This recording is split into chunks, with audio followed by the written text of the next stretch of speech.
Buongiorno cari amici, benvenuti anche oggi nel canale vostro Marietto Veneziano. Oggi parlerò quelli del sacco a pelo, quelli del Schlafsack, che è praticamente quel piccolo lettino da campeggio che uno si porta a forma di sacco.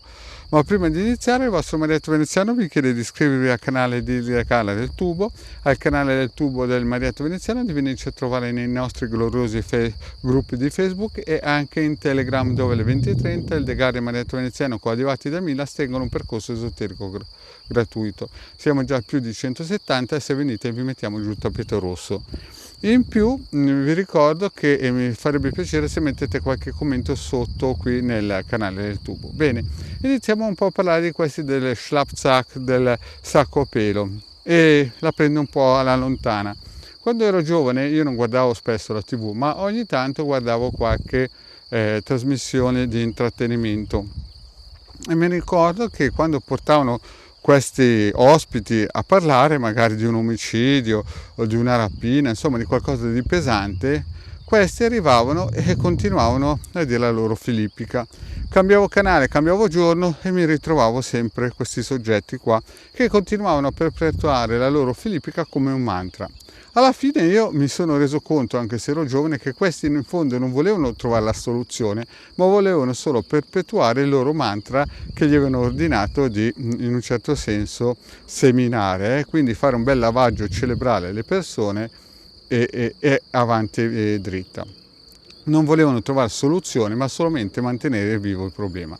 Poi col tempo il vostro Marietto e anche la società è cambiata e questi personaggi hanno perso un po' la loro, come si dice, importanza, perché in un certo senso sono stati scavalcati dai social e quindi questi perpetuatori di favole in un certo senso ci sono sempre, vengono sempre chiamati, hanno sempre il sacco pelo proprio perché praticamente dormono nello studio, ma praticamente hanno perso un po' di importanza. Però cosa è successo?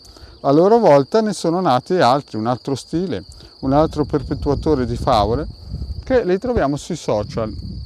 Purtroppo oggi nei social troviamo tantissime persone che usano tantissime strategie per in un certo senso perpetuare questo discorso. Se prima si parlava solamente di soggetti pericolosi, adesso si parla di patatine, topolini o pisellini, no? E allora vediamo questi perpetuatori del loro mantra che continuano a dire le stesse cose con gli stessi metodi, con parole diverse. Qualche tempo fa ascoltavo una bravissima tipa che spiegava certe cose, usava termini inglesi, guardo cosa vuol dire quel termine inglese, e praticamente stava parlando di patatina e topolino o pisellino.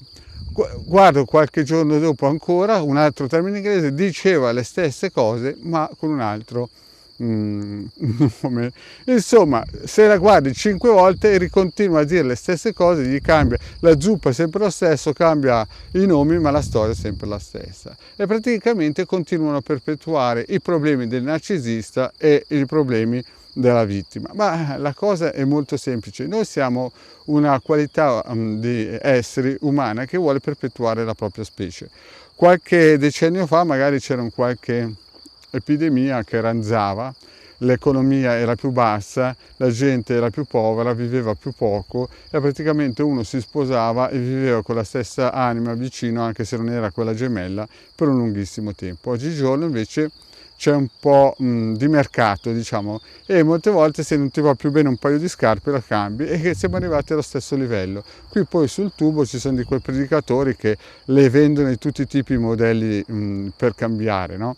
Cioè ti spiego come fare attirare, come fare conquistare, come fare fregare, insomma, se ne sente di tutti e di più di queste tecniche. Ma il problema di base è che c'è il cacciatore, il narcisista, e praticamente la preda, no? E la cosa difficile da capire è che la preda nel narcisista proietta se stessa. Cioè il narcisista nella realtà non gliene frega nulla di chi ha con lui. Quindi tutte quelle persone che contattano gli esoteristi per far tornare a sé un narcisista, quel esoterista che non gli dice come stanno le cose fa due danni. Prima di tutto fa un danno che non gli spiega che deve cercare l'anima gemella a quella persona, e il secondo, se vede che il tipo è un narcisista, è inutile, perché è vero che la persona magari è innamorata, ma fondamentalmente è innamorata della proiezione che questa persona ha fatto dentro il narcisista, perché il narcisista, essendo anche un'anima giovane, di sentimenti proprio non ne ha, si deve fare il suo cammino e vivere la sua vita.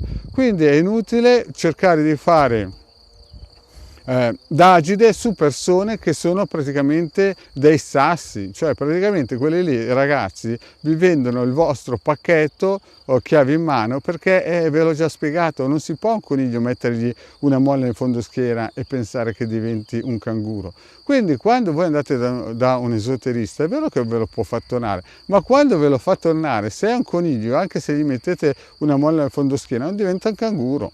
Quindi io non voglio essere quello del Schlafsack o del, come si dice, sacco pelo che continua a perpetuare la stessa, come si dice, la stessa favola. Però voglio dirvi che è meglio che quando andate da un esoterista, come ne ho sentito uno mesi fa, no? una signora insomma distrutta, era innamorata di questo narcisista e non vedeva com'era, e ha dato a questo narcisista 2000 euro. Poi appena fatto il primo rito, durava un mese, dice c'è un blocco, altri 1800. Questa ha pagato 3800 euro per un pacco, capite? È vero che è innamorata, ma è innamorata di se stessa, che ha visto dentro il narcisista se stessa, perché il narcisista è solamente uno specchio, riesce a, come si dice, farvi vedere quello che non esiste. Bene cari amici, questa è una piccola pillola per spiegarvi quelli che sono i personaggi del sacco pelo, quelli che praticamente ai miei tempi vivevano dentro i studi TV, praticamente cambiavi il canale, il giorno dopo era lì, cambiavi il canale, il giorno dopo era un'altra trasmissione concorrente, c'era sempre lui, e diciamo che questi qui vivono dentro gli studi praticamente, magari erano psicologi, psichiatri, ma vivevano di ego. Bene cari amici, il vostro Marietto vi consiglia di non andare da quelli che hanno un sacco pelo. Grazie cari amici e alla prossima, ciao!